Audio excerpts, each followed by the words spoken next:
Hey everyone, welcome in. I will get started here in just a second. Sorry for being a few minutes late. Thank you so much for joining this session, which will be focused on financial aid for international students. So we'll be talking about funding, financial aid, and scholarships. The focus mostly will be at U.S. higher education. I'll use my college, Denison, as an example often as we go through the presentation, because financial aid is a topic that I think can be tough to talk about in such broad terms, because school or university could have very different approaches to a similar process. So I'll do my best to talk and be as informative and generally as possible, and then I will use my college, the college I represent, to give you some examples. And to welcome you all formally, my name is Bryce Benton. I'm the Associate Director of Admission at Denison University, which is in Granville, Ohio in the US, just outside of the capital city of Columbus. I'm going to go ahead and share my screen so I can give me 1 second here.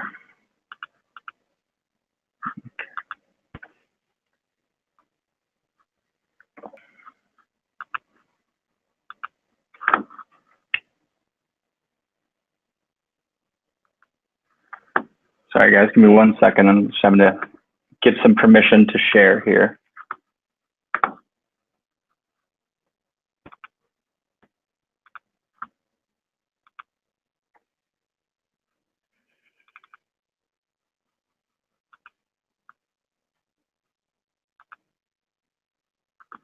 Sorry, y'all, just hang with me for 1 second.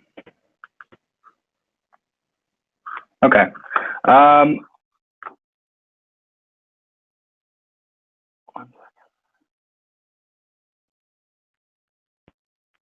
right. Well, it's not letting me share my screen, so I'm just going to go through because our time is short.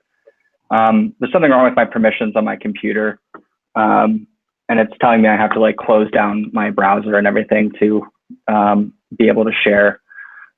So not to worry, I will just walk through and I can share the presentation with anyone afterwards if you want to get that information so you don't have to necessarily take notes. And I know our time is short, so let me just jump into it. And then if any questions, I could take them in the Q&A. So first, before we get started, I just want to talk about some basic terminology, because I think sometimes people can get confused about just what we're talking about when we talk about financial aid and scholarships in the U.S. I mean, we could do a session on this for an hour, but I'm going to do my best to just give you the basic facts. So need-based financial aid, you'll hear that referred to often. Need-based financial aid is simply grant money. It's usually in the form of grants that are given out to students based on their financial need. So in theory, someone who's qualifying or receiving need-based financial aid is doing so because they have demonstrated financial need, that they can't afford the cost of education and that they need some financial assistance in order to make it affordable for them.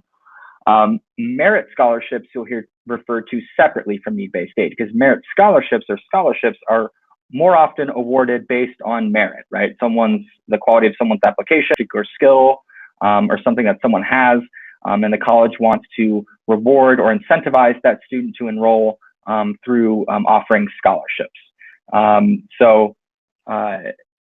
It's something that you might qualify for the other. Some colleges may only offer one or the other. They may only offer scholarships. They may offer both to international students. Most often it's the case that colleges do not offer financial aid to international students, but many colleges do offer some type of scholarship to international students. At Denison, we do offer financial aid and scholarships. So that's part of the reason why I think I'm giving this presentation today, because we do a lot of financial aid. Another term you might hear is need blind or need aware or need sensitive. So that has to do with the way that a college would consider your financial need in their admission and selection process.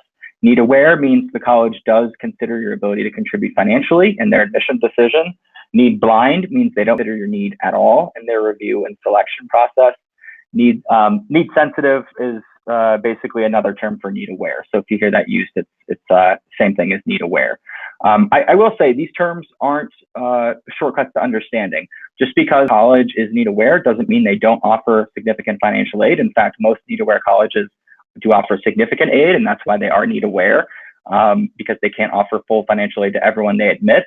And then being need blind doesn't mean that, they invest a lot of funding and financial aid. The need blind just simply means they don't consider your ability to pay in their admission decision. So just something to watch out for if you hear colleges using the term need blind versus need aware. There's some other terms like meeting demonstrated need that you might hear a college refer to, and that's simply when you apply for admission and funding, you'll have an expected contribution, and then does that college cover the remaining costs, and that's called meeting full demonstrated need. Gapping is another term you might hear financially. So if you can afford $20,000 and a college is willing to offer you $30,000, but the total cost is $70,000, then you would have a gap of $20,000.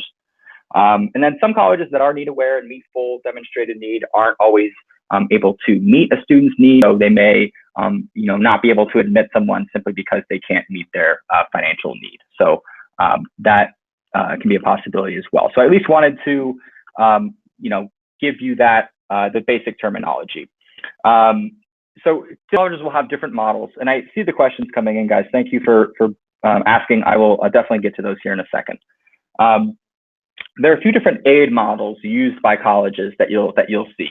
There'll be different combinations of the terms we talked about. You'll see some colleges need blind, but gap students, right? So they don't consider your ability to pay, but they don't meet your full demonstrated need. There are some colleges that are need aware, but they do meet full demonstrated need, like Denison. There are some that are need blind and meet full need, which is a very small group of schools. So just something to be aware of. There's different ways that schools can offer you financial aid. You want to ask questions of the admission office or the financial aid office that you're talking to make sure you understand their individual policy. Are you need or need aware? Do you meet full need, and how do you measure need? Do you offer student loans, or do you meet need through grants and scholarships and maybe work study programs?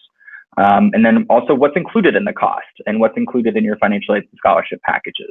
What's the average of that you issue out to international students, not just to domestic students? Things like that can be helpful in sort of revealing their policy and your likely chances of receiving maximum funding or receiving some type of funding to attend.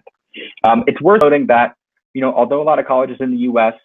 Do offer financial aid, do offer scholarships, still by and large about 70% of funding from international students at U.S. colleges is from the family, your personal savings, and so on. So, it is something to keep in mind. We really view financial aid funding as a partnership between the college and the student.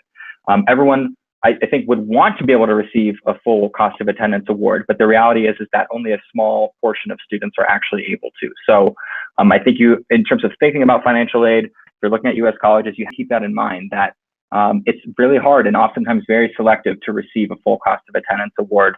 And the vast majority of students are at least contributing some of the cost. Because, a lot of colleges here, like Denison, we're a private university, 60% of our operating budget is funded by tuition revenue. So we do need to generate and receive some tuition monies from our students. So just something to keep in mind. Now, how do we determine need? So financial need is determined through a calculation, which is basically a formula that calculates what's called your expected financial contribution or expected financial contribution. That's a very simple formula. So we calculate need by taking the total cost of attendance and subtracting your contribution. So to provide an easy example, let's say the cost of attendance is $50,000. You can contribute $20,000 per year towards educational expenses. That means your need is $30,000. You have a $30,000 gap. And your expected financial contribution would be $20,000 in that scenario. So that's how a very, very simple example, how we calculate need in our process and how you demonstrate need in the admission process. Now, there are a lot of ways that you can do that. A lot of colleges require something that's called the CSS profile, which is like a private version of the FAFSA. The FAFSA is the free application for federal student aid that U.S. citizens and permanent residents complete to be considered for financial aid. So a lot of colleges will require international students to complete the CSS profile, which stands for College Scholarship Service, even though it's a financial aid service primarily. And some have their own form. College Board, which administers the SAT, has something called an International Student Financial Aid application. At Denison, we have our own form called the Denison Certification of Finances that we ask international students to complete. So the applications can vary, but all those are trying to essentially get at what your need is, what your expected financial contribution is, and then how much money the college needs to offer you to make it financially feasible for you to attempt. Keep in mind there are unseen costs. So there's extra costs: health insurance, books and supplies, transportation, personal expenses. So there's a lot of things you got to account for: visa fees, passport fees, things like that. So when you're budgeting, make sure you're factoring in those extra indirect costs. Most colleges will include tuition, housing, and meals in their financial aid packages or in their cost of attendance. And also to be honest, be forthright in this process. You definitely don't want to misrepresent your finances in any way. It could have really bad consequences in the admission and enrollment process. So be as honest and truthful as possible as you're filling out these forms as you go through. And each, again, might do it a bit differently, but that's the basics of what you can expect. All right, so that was the fastest I've ever gotten through that information because I wanted to make sure I get to some of your questions and comments here. Okay, first question here. Suppose I apply for financial aid, will it affect my chances of getting into the college? So if the college, so the easy answer is no, it wouldn't affect your chances of getting into the college. Now, but it's important, how much financial aid are you looking for? Are you looking for a full financial aid award? Because the vast majority of universities that you're applying to, if you're looking for full financial aid, it's going to affect your chances of getting in. Most schools, in some shape or form, are need aware, whether they admit it or not. Most universities do consider your financial circumstances and what you can contribute when making their admission decisions. Because for a lot of schools that do offer financial aid to international students, they don't gap students. So if they're not able to meet their need, they're not going to admit them. So it depends on the amount of financial aid you're looking for. If you're applying to a need-blind school, no, in theory, it wouldn't impact your chances. But generally speaking, yes, if the more financial aid you're seeking, the more difficult it is to be admitted and funded at that level. What are some, let's see here.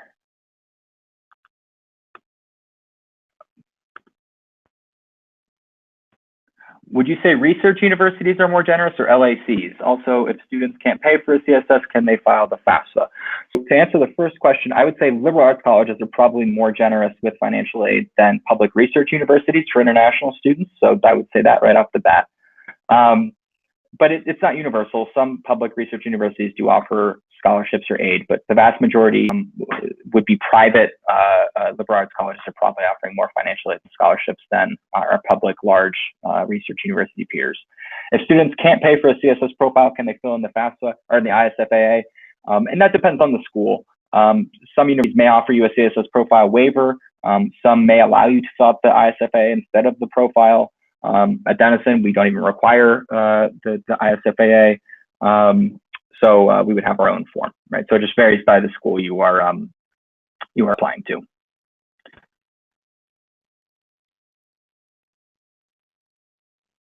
What are things that colleges are looking for to give 100% financial need award? I mean, usually it's got to be a pretty impressive combination of quality academics. You have to have some significant sort of achievements outside of the classroom that are compelling, that separate you from your peers. You having some contribution you can bring to the campus, whether it's like an athletic ability or it's a special talent, or you have some special connection to the college, or you're just outstanding, would be the sort of things that we look for when awarding, really high sort of financial aid awards. There are also other things that that are out of your control: demographics, geographics, things like that might come into play. But because we award awards holistically. One question here: are Ivy League universities need blind? Yes, many of them are, but and meet full need and they're need blind. But also many of them profile you financially. So although they say they're need blind, I would expect that some of them know where you're applying from, what school you're going to, and can create a pretty good profile of your financial resources. And also they're need blind, but they're extremely hard to get into. So it's easy to be need blind when you're only admitting a handful of students, right? So I would just say that. Sorry to interrupt you, but I think we'll have to end the session now. But cool. people can reach out to you at your table 19. So yeah, at my table. And I will put my email address in the chat if anyone wants to take it down. And I'm happy to share slides or answer questions individually. Sorry for the technical difficulties. Thank you. Thank you so much. Bye. Yeah, thank you all.